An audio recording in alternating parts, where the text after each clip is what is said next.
Hello everyone. सो आजकल हर WhatsApp group पे चर्चा चल रही है कि एमएससीबी का जो जो लेटेस्ट बिल आया है 3 महीने के बाद एक साथ, वो बहुत ज़्यादा ह्यूज है और उसकी कैलकुलेशंस क्या हैं। सो आई थिंक ये एक साइट है जो एमएससीबी ने पब्लिश की है। सो इसके अंदर जाके आप अपने सारे बिल्स के जो डिटेल्स हैं वो आप देख सकते हैं। सो इस वीडियो के अंदर हम बात करेंगे कि आप कैसे इस कैलकुलेशंस को समझो। सो ये सिंपल सी साइट है, आपको यहाँ पे जाना है, डिस्क्रिप्शन में इसका लिंक दे दूंगा। और कंज्यूमर नंबर में आपको अपने बिल के ऊपर जो कंज्यूमर नंबर है वो यहाँ पे डालना है और कंज्यूमर डिटेल्स आपकी इस तरह से पब्लिश हो जाएंगी।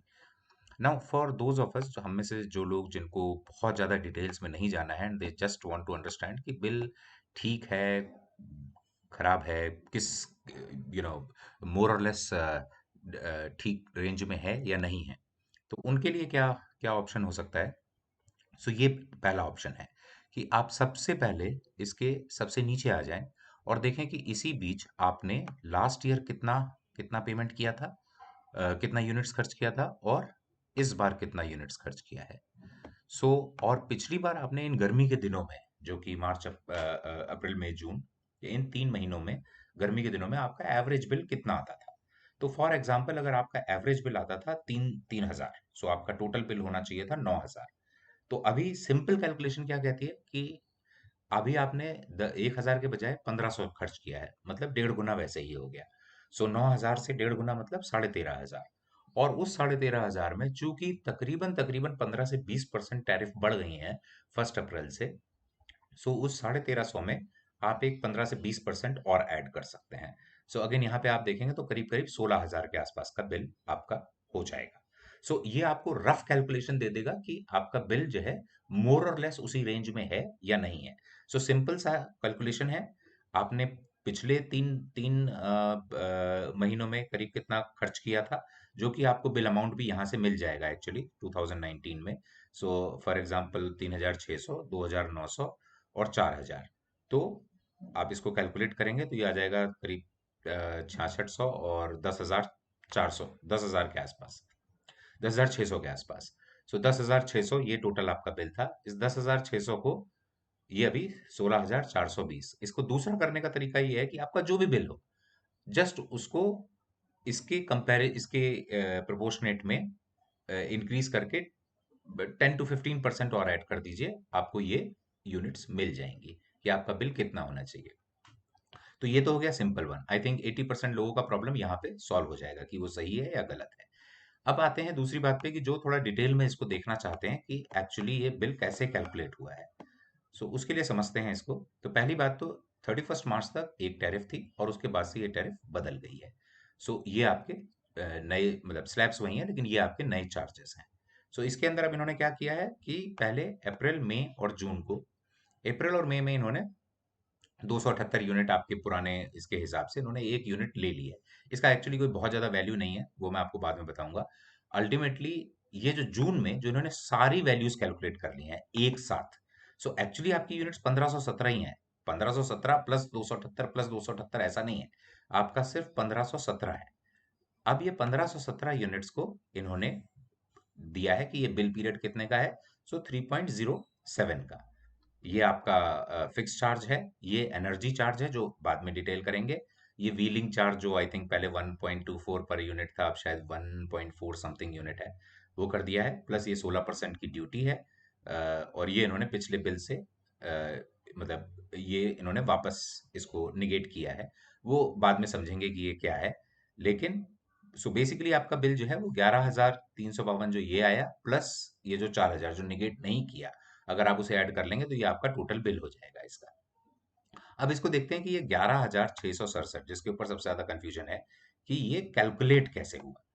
अच्छा, ये जो नेगेटिव किया है जस्ट फॉर योर अंडरस्टैंडिंग, अगर आपको ये लगने लगे कि नहीं नहीं यही तो मेन प्रॉब्लम है, यही तो इशू है, तो आप देख लो कि यहाँ जो बिल कैलकुलेशन हुआ है वो भी जैसे 2537 2530, तो ये करीब 5,000 के आसपास आता है और इसमें से 4,836 जो है वो वापस कर दिया गया है। ये 100 150 का फर्क क्यों है, ये आपको बाद में समझ में आएगा, क्योंकि चार्जेस यहाँ पे जो है वो डिफरेंट थे, बढ़ चुके थे। वो बाद में एक्सप्लेन करेंगे ये कि निगेटिव करते समय 4,836 कैसे है। बट अगर आप ओवरऑल देखोगे तो ये मिनिस्क्यूल फर्क होगा, इससे आपके बिल के ऊपर कोई बहुत ज्यादा फर्क वैसे भी नहीं आएगा। मेन इंपॉर्टेंट ये है कि इसको ये समझते हैं कि ये 11,352, ये जो हमारे सॉरी 11,667, ये जो एनर्जी चार्ज है, ये आया कैसे, इसके अंदर सबसे बड़ा कंफ्यूजन है। सो इसके लिए हमें जाना पड़ेगा ये जो एनर्जी चार्ज है। सो एनर्जी चार्ज में इन्होंने क्या किया कि आपका टोटल बिल था 3.07, तो चूंकि मेरा 16 मार्च से था तो 0.5 मंथ पहले वाले में है और 2.57 दूसरे वाले में है। जितनी मेरी टोटल यूनिट्स आई थी उसका उसको इसी प्रो रेटा बेसिस पे इन्होंने डिवाइड कर दिया। So it is something like कि जैसे आपने 90 दिन का बिल था और आपकी 900 यूनिट थी, उसमें से आपका 15 दिन जो है वो ओल्ड टैरिफ पे था, तो उन्होंने क्या किया कि 150 यूनिट ओल्ड टैरिफ में कर दी और बाकी की 650 यूनिट न्यू टैरिफ में कर दी। इसके अलावा इसका और कोई ऑप्शन हो भी नहीं सकता क्योंकि 3 महीने से आपकी रेटिंग ली नहीं गई थी। अब इस 0.5 यूनिट को इन्होंने वो करते हुए आपका स्लैब वाइज जो है वो दे दिया। अब स्लैब में अगर आप फर्स्ट स्लैब में देखो तो 85 यूनिट दी हैं इन्होंने, सेकंड स्लैब में 100 और उसके बाद 93। क्यों?